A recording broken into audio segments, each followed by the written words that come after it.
ఈరోజు కొబ్బరి లేకుండా పల్లీలు పుట్నాలతో చట్నీ తయారు చేసుకునే విధానం చూద్దాం. ఇది వడతో కానీ ఇడ్లీతో కానీ దోశతో కానీ తింటే చాలా బాగుంటుంది. ఒకసారి తయారు చేసుకునే విధానం చూద్దాం.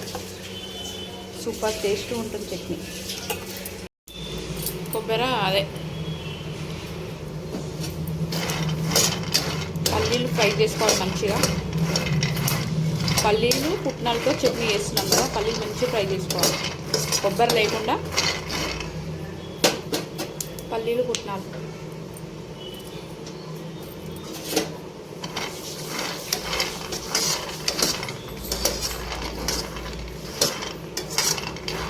చిన్నగా వంట పెట్టుకొని మంచిగా ఫ్రై చేసుకోవాలి. లోపల కూడా వేగుతాయి.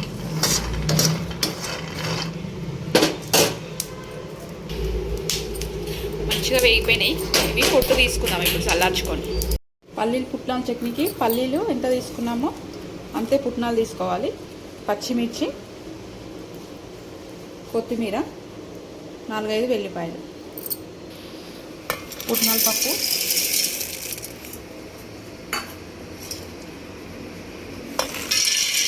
పల్లీలు. ఇది ఒకసారి మిక్సీ చేసుకుందాం. ఒకసారి పచ్చిమిర్చి వేసుకోవాలి. ఇప్పుడు ఇదిగో 4-5 వెల్లుల్లి రెబ్బలు, కొత్తిమీర మంచిగా కట్టుకొని వేసుకోవాలి. సింపుల్గా ఈజీగా అయిపోతుంది చట్నీ. టేస్ట్ బాగుంటుంది. ఉప్పు సరిపడా వేసుకోవాలి. సరిపడా వాటర్ వేసుకొని మంచిగా గ్రైండ్ చేసుకోవాలి.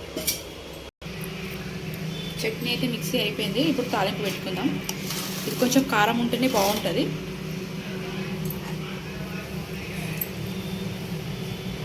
బాగానైతే వేడైపోయింది. అందులో కొద్దిగా ఆయిల్ వేసుకోవాలి. తాలింపు సరిపడా. ఇప్పుడైతే బాగా ఆయిల్ హీట్ ఎక్కిన తర్వాత మినపప్పు వేసుకోవాలి. తాలింపులో మినపప్పు వేసుకుంటే బాగుంటుంది చట్నీ. కొంచెం ఇలా ఇది వేగగానే జీలకర్ర ఆవాలు వేసుకోవాలి. జీలకర్ర ఆవాలు చిటపటలు ఆడుతున్నప్పుడే ఎండుమిర్చి, కరివేపాకు వేసుకోవాలి. చుంచుకొని ఎండుమిర్చి, కరివేపాకు కడుక్కొని వేసుకోవాలి. ఇవి మంచిగా వేగిపోయినాయి కదా. ఇప్పుడు చట్నీ వేసుకోవాలి. గ్రైండ్ చేసుకున్న చట్నీ వేసుకోవాలి.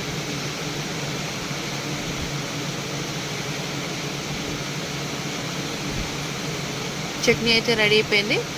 గట్టిగా కావాల్సిన వాళ్ళు గట్టి తినొచ్చు. కాకపోతే సరిపోకపోతే కొద్దిగా వాటర్ వేసుకుంటే బాగుంటుంది అంతే చట్నీ అయితే.